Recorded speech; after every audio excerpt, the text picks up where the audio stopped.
자, 여러분 안녕하세요. 오늘 해설해드릴 자료는 진짜 흥미진진합니다. 한국사에서 절대 빼놓을 수 없는 엄청난 명문가 수능 안씨 이야기인데요.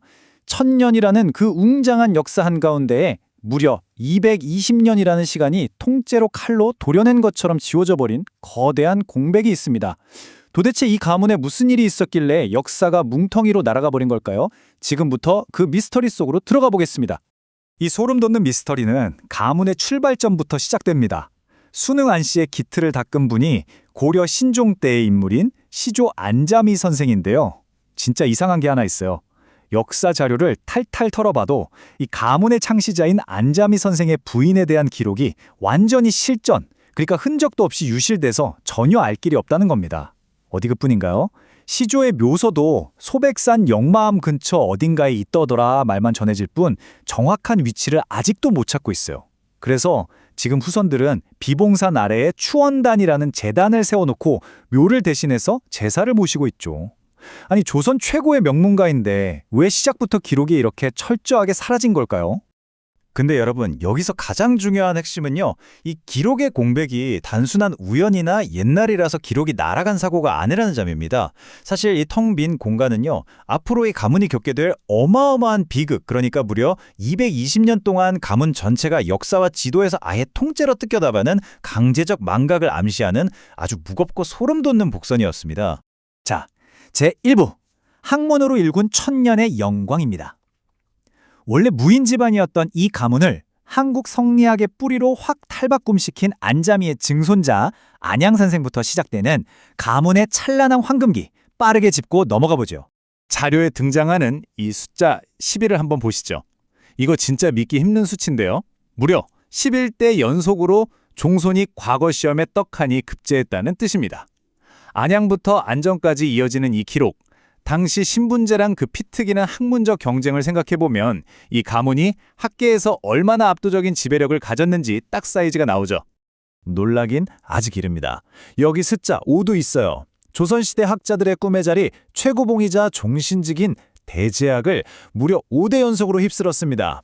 안축부터 안숭선까지 이어지는 계보인데 이거 진짜 다른 가문은 감히 명함도 못 내밀 독보적인 우주방어급 기록이거든요. 각종 서류를 쫙 종합해보면요, 당시 수능 안씨의 관인은 가히 하늘을 찔렀습니다. 원나라에서 주자전서를 들여와서 한국 성리학이 베이스 캠프를 쳤고요. 고려 후기 안문계 같은 걸출한 1등 공신들을 줄줄이 배출했습니다. 조선시대에 이르러서는 아예 조선을 대표하는 6대 성씨 중 하나로 도장 꽉 찍히면서 그야말로 권력과 학문의 끝판왕절에 올랐던 거죠. 제2부, 정축지변, 지도에서 지워진 고울입니다. 영원할 것 같던 영광이 왕실의 피비린내 나는 권력투쟁에 휩쓸리면서 한순간에 나락으로 곤두박질 치는 구간입니다. 당시 숨막히는 타임라인을 한번 쭉 따라가 볼까요? 1453년에 수양대군이 조카 단종을 쫓아내고 왕위를 뺏어서 세조가 되잖아요. 형의 횡포에 화감한 친동생 금성대군이 단종 편을 들다가 1456년에 수능으로 유배를 쫓겨옵니다. 수능이 바로 자기 어머니 소원왕후의 외가이자 수능 안씨의 근거지였거든요. 그래서 이듬해인 1457년 금성대군이랑 수능부사 이보흠 그리고 수능 안씨 세력들이 의기투합해서 우리 단종을 다시 왕으로 모시자 하고 거사를 짠 겁니다. 근데 이 계획이 적힌 경문을 관노랑 신여가 훔쳐서 조정에 쪼르륵 밀고 해버린 거예요. 그 밀고 하나로 터진 엄청난 참사. 역사에서는 이걸 정축지변이라고 부릅니다. 뚜껑이 열린 세조가 한양에서 무시무시한 철기군을 싹 내려보냈거든요. 수능 도호부는 그야말로 쑥대밭이 됐고요. 단종을 향한 충의를 지키려던 수능 안씨만 700여 명, 거기다 죄없는 동네 주민들까지 진짜 수많은 사람들이 한날 한시에 무참하게 도륙을 당하는 비극이 벌어집니다. 이때 학살이 얼마나 끔찍했는지 보여주는 아주 섬뜩한 지명이 지금도 남아있습니다. 바로 피끝마을인데요. 잔인하게 희생된 사람들의 핏물이 마을 앞 죽개천을 타고 무려 10리, 그러니까 약 4km를 멈추지 않고 콸콸 흘러간 거예요. 그러다 그 붉은 피가 마침내 딱 멈춰 선 곳, 거기를 사람들이 피가 끝났다 해서 피끝마을이라고 부른 겁니다. 이게 무슨 옛날 이야기가 아니라 영주시에 지금도 남아있는 실제 지명이에요. 학살로 끝난 게 아니었습니다. 형벌이 정말 지독할 정도로 가혹했거든요. 단중 보기에 아지트였다는 이유로 수능 도호부라는 멀쩡한 행정구역 자체를 아예 지도에서 벅벅 지워버립니다. 반역의 고장이라는 시뻘건 낙인이 찍힌 채로 1457년부터 무려 220여 년 동안 역사와 조선의 지도에서 완전히 삭제돼 버린 암흑기를 맞게 되죠. 최고 명문가가 하루아침에 평민으로 추락하거나 목숨 건지려고 전국으로 뿔뿔이 흩어진 겁니다. 자, 마지막 제3부, 부활하는 충절, 영웅들의 가문입니다. 수백 년 동안 역적 집안으로 억눌려 살아야 했던 후손들. 도대체 이 잃어버린 가문의 명예와 고향을 어떻게 다시 되찾게 될까요? 지도에 수능을 다시 그려넣기 위한 눈물겨운 사투는 무려 2세기에 걸쳐서 처절하게 이어집니다.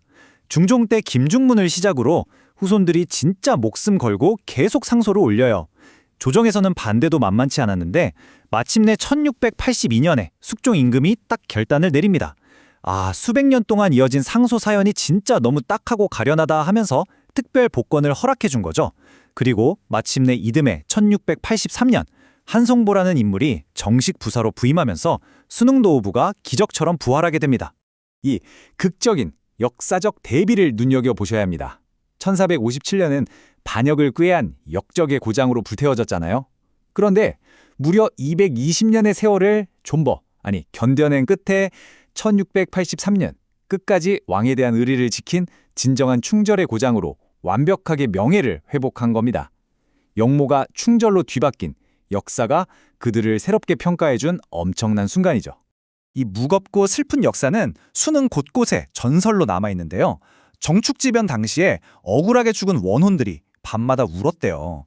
그래서 유학자인 주세붕 선생이 피로 물들었던 죽개천 바위에다가 붉은 글씨로 공경할 경자를 딱 새겼습니다. 그들의 숭고한 희생을 잊지 않겠다는 영원한 위로의 증표를 남긴 거죠.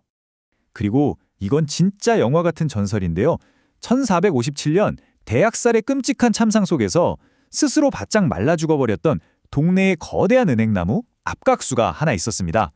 근데 수능이 다시 복설되던 바로 그 무렵에 이 죽었던 나무가 거짓말처럼 220년 만에 다시 새싹을 틔웠다는 겁니다. 멸문지화의 땅에서 다시 피어난 이 나무는 가문의 부활을 상징하는 충신수로 지금도 그 자리를 든든하게 지키고 있습니다. 자, 비록 멸문의 위기를 겪었지만 이 가문 피 속에 아주 깊게 박혀있는 타협 없는 충절의 DNA는 근현대사에서 다시 한번 빵 터집니다. 나라가 위기에 빠졌을 때 진짜 망설임 없이 목숨 던진 분들, 하얼빈에서 이토 히로부미를 처단한 안중근 의사, 그리고 민족의 스승 도상 안창호 선생, 다 이 가문 분들입니다. 특히 안중근 의사 집계 집안에서만 무려 40명이 넘는 독립운동가가 쏟아져 나왔어요. 이거 절대 꺾이지 않는 불굴의 기계라는 말이 딱 맞죠? 자, 오늘 해설 어떠셨나요? 220년 동안 역사에서 철저히 지워졌으면서도 기어코 살아남아 나라의 가장 어두운 시기를 환하게 밝혔던 수능 안씨 가문. 죽개천에 흘렀던 붉은 피는 다 말라 없어졌을지 몰라도 그들이 남긴 충절의 정신은 지금도 우리 역사 속에 아주 뜨겁게 흐르고 있습니다. 여러분 혹시 오늘 저희가 다루지 못한 수능 안씨 가문의 또 다른 영웅이나 숨겨진 흥미로운 이야기 알고 계신 거 있나요? 잊혀질 뻔했던 이들의 역사를 완성하는 건 결국 우리의 기억이니까요. 댓글로 여러분의 지식을 마음껏 공유해 주시기 바랍니다. 그럼 저는 다음 시간에도 뇌리를 확 깨우는 깊이 있는 자료 해설로 다시 찾아오겠습니다. 감사합니다.